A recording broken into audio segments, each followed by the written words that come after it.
நீங்கள் பார்த்துக் கொண்டிருப்பது நியூஸ் 21 செய்திகள். தமிழ்நாடு செய்திகளை உடனுக்குடன் தெரிந்து கொள்ள நியூஸ் 21 செய்திகளை பாருங்கள். உண்மை, உழைப்பு, உயர்வு. கடலூரில் எஸ் ராமசாமி படையாச்சியர் 33வது நினைவுநாள் திருவுருவ சிலைக்கு மலர் மாலை அணிவித்து மரியாதை செலுத்தினார்கள்.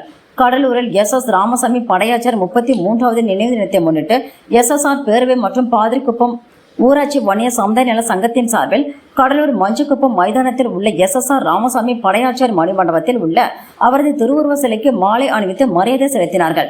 நிகழ்ச்சியில் ஓய்வு பெற்ற வட்டாட்சியர் சண்முகம், ஓய்வு பெற்ற வன அலுவலர் ஆறுமுகம், திருவாதிரை சந்திரன், நெடுஞ்செழியன், கார்மேக வண்ணன், புஷ்பநாதன், ஆனந்தன், களியர் பெருமாள், ராமலிங்கம், பாஸ்கரன், தண்டபாணி, மோகன் மற்றும் நிர்வாகிகள், உறுப்பினர்கள் கலந்து கொண்டனர்.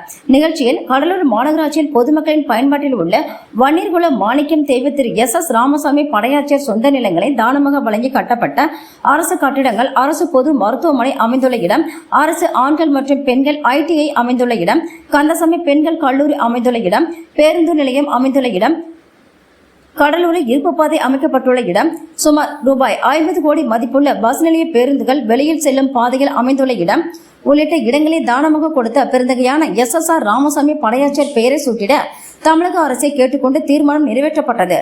நியூஸ் 21 செய்திகளுக்காக கடலூர் செய்தியாளர் முருகானந்தா.